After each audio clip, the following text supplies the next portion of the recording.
हाँ दोस्तों, सावन का पवित्र महीना चल रहा है और ठंडी ठंडी फुहारें, मन को लुभाने वाली हवाएं, कभी कभी तेज घाम भी आ जाता है।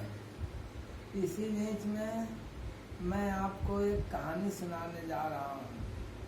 कहानी पूरी सुनिएगा, आनंद जरूर आएगा। कहानी बीच में मत छोड़ देना, क्योंकि फिर पूरा मज़ा नहीं आएगा। सावन का महीना था और एक त्यौहार आता है जो बिटिया बहनी का त्यौहार होता है, जिसे गुड़िया नाम से जाना जाता है। इसके तुरंत बाद एक त्यौहार उसी से जुड़ा हुआ आता है, रक्षाबंधन। रक्षाबंधन भाई बहन का त्यौहार ज़्यादातर माना जाता है। एक समय की बात है कि कैलाश पर्वत पर भोलेनाथ शंकर भगवान बैठे हुए थे और उनकी सेवा में उपस्थित माता गौरा भी वहीं बैठी थी। तो ये त्यौहार रक्षाबंधन और नाग पंचमी का त्यौहार 2-3 दिन ही बाकी थे। गौरा मैया के मन में आया, क्यों ना हम अपनी बहन के यहाँ घूम आए। शंकर भगवान से बोली, हे प्राणनाथ, बोली बताओ गौरा। बोले हमारे दिल में आ रहा है कि हम अपनी बहन लक्ष्मी जी के यहाँ त्योहार को घूम आए। तो शंकर भगवान ने कहा, अरे गौरा, वहाँ क्या करोगी जा करके, यहाँ क्या कमी है। त्योहार जब कोई बुलावा दे, कोई काम काज हो, तब किसी के घर जाना चाहिए। ऐसे जाने से सम्मान नहीं होता। तो गौरा मैया बोली, अरे हमारी बड़ी बहन है लक्ष्मी और बहुत दिन से कहीं गई नहीं, जाएंगी, त्योहार है, थोड़ा घूम आएंगी, मन बहल जाएगा। शंकर भगवान बोले, अच्छा भाई, अगर जिद कर रही हो, तुम्हें जाना है तो। पार्वती जी बोली, भगवान हम अपनी बहन के यहाँ जा रहे हैं, लेकिन हमको बहन के देने के लिए हमारे पास कुछ भी नहीं है।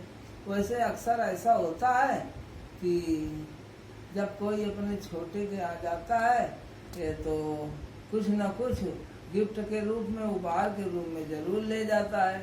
शंकर भगवान बोले, अच्छा ऐसी बात है तो रुको। शंकर भगवान थोड़ी देर सोचते रहे।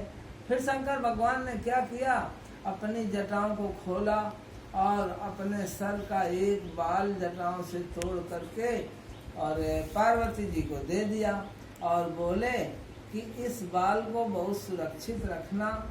जब कभी किसी के दौलत का अहंकार आएगा या तुम्हारे मान सम्मान की बात आएगी तो ये बाल ही तुम्हारा मान सम्मान बचा लेगा। गौरा मैया बोली, ठीक है। गौरा मैया वहाँ से चल देती हैं। कहाँ के लिए? अपनी बहन लक्ष्मी जी के घर के लिए। दोस्तों, काफी चलने के बाद में उनकी बहन का घर आ गया। जब बहन का घर आ गया तो गौरा मैया ने दरवाजे पर दस्तक दी। दरवाजे की आवाज सुन करके थोड़ी देर में अंदर से एक युवती आई और दरवाजा खोला। दरवाजा खोला तो पार्वती जी ने देखा कि उनकी बहन लक्ष्मी जी सामने खड़ी थी। लक्ष्मी जी ने जब पार्वती जी को देखा ध्यान से, तो एक सादी धोती और ना कोई जेवर, न कंगन, न अंगूठी, न कोई शरीर में गहने नाम की चीज थी। तो लक्ष्मी जी जोर से हंस दिया। अपनी बहन को देखने पर अपने दरवाजे पर लक्ष्मी जी ने जोर से हंस दिया और बोली, आओ बहना, कैसी हो। पार्वती जी बोली, ठीक है बहन, लेकिन तुम हमको देख करके हंसी क्यों। लक्ष्मी जी बोली, बहना, मैं तुम्हें देख करके इसलिए हंसी कि जब तुम उस बूढ़े सन्यासी, सांप लपेटने वाले, पिच्छू पहनने वाले, भूत प्रेत के साथ में रहते हो, अपने शरीर पर राख की धुनी लपेटने वाले, हम रोक रही थी, माँ रोक रही थी और पापा भी रोक रहे थे कि ऐसे व्यक्ति से शादी न करो। लेकिन तुम तो कह रही थी, जो बर कर बसम पुरारी और नहीं जन्म भर रहब कुमारी। तुम्हारे तो जिद थी कि अगर शादी करूंगी तो शंकर भगवान से करूंगी। अब बताओ, देखो हमारे घर में हीरे मोती जवाहरात, नौकर चाकर, बगीचा, कुआं, तालाब, महल, तुम्हारा वो एक ऊंचा जंगल के बीच न कोई आता है न जाता है, न बस्ती है कैलाश पर्वत। अब बताओ तुम्हारे पास क्या है? आओ बहन आओ, भले आ गई तो वहां कामरो जी बात गई। बाद में लक्ष्मी जी फुसला करके लीप पोत करके पार्वती जी को संग में ले गई। लेकिन लक्ष्मी जी की रहस्यमयी बातें, अभिमान भरी बातें पार्वती जी के दिल में हथौड़े की चोट की तरह लगी। मन ही मन सोचती रही, मैं तो अपनी बहन से मिलने के लिए आई थी, लेकिन बहन के घर में आई तो बहन गरीबी और अमीरी से हमको तौलने लगी। अभी ये जानती नहीं कि हमारे पति क्या हैं और कैसे हैं।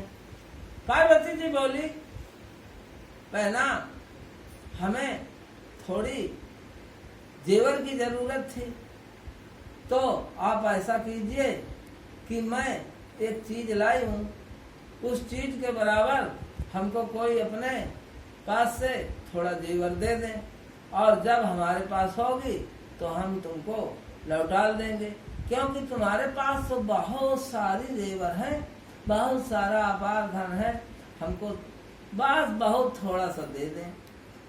लक्ष्मी जी बोली, हाँ हाँ बहना क्यों नहीं, बताओ तुमको क्या चाहिए, कितना चाहिए। तो पार्वती जी ने शंकर भगवान के शीश का, जटाओं का वही एक बाल जो शंकर भगवान ने दिया था और कहा था जब किसी को अभिमान आ जाएगा, अहंकार आ जाएगा, दौलत की घमंड आ जाएगा, तब ये बाल उस अभिमान को तोड़ देगा। पार्वती जी ने उस बाल को सुरक्षित निकाला और लक्ष्मी जी को दे दिया। पार्वती जी बोली, बहना बस इसके बराबर हमको कोई चीज दे दो, जब हमारे पास होगी तो हम तुमको लौटा लेंगी, दे देंगी। लक्ष्मी जी ने देखा एक बार ये कितनी वजन का होगा।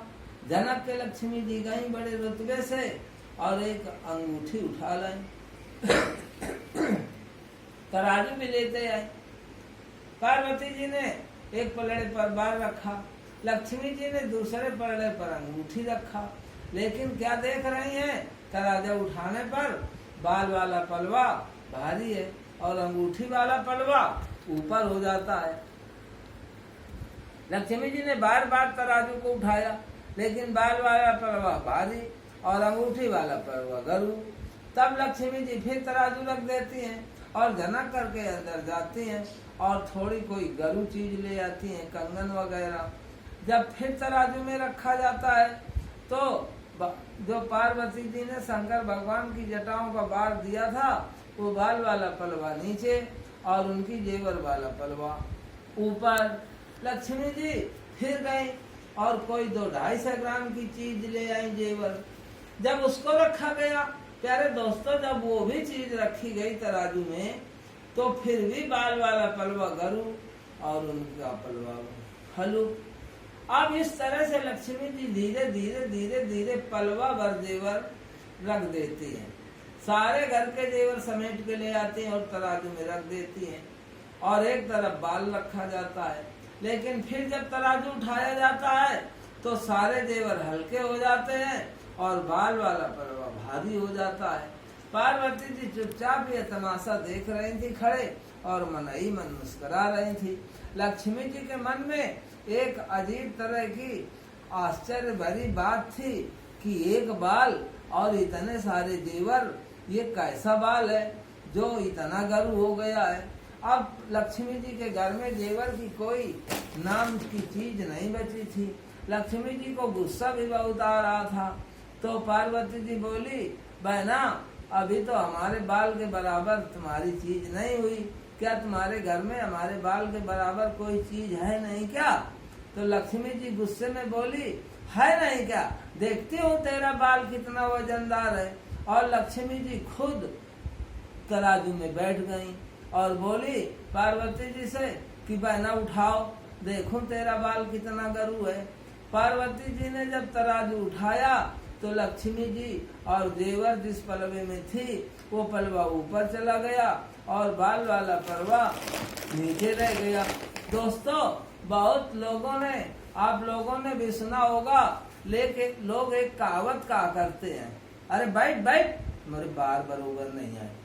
सुना होगा ना आप लोगों ने, आप भी कहा किसी से गुस्से में कह गए हो, अरे बैठ यार, हमारे बार बरोबर नहीं है, अंते जक लड़ावत है। ये अक्सर एक प्रतिलिपि, एक लोकोक्ति हमारे देश में चली, बैठ बैठ, मेरे बार बराबर नहीं है।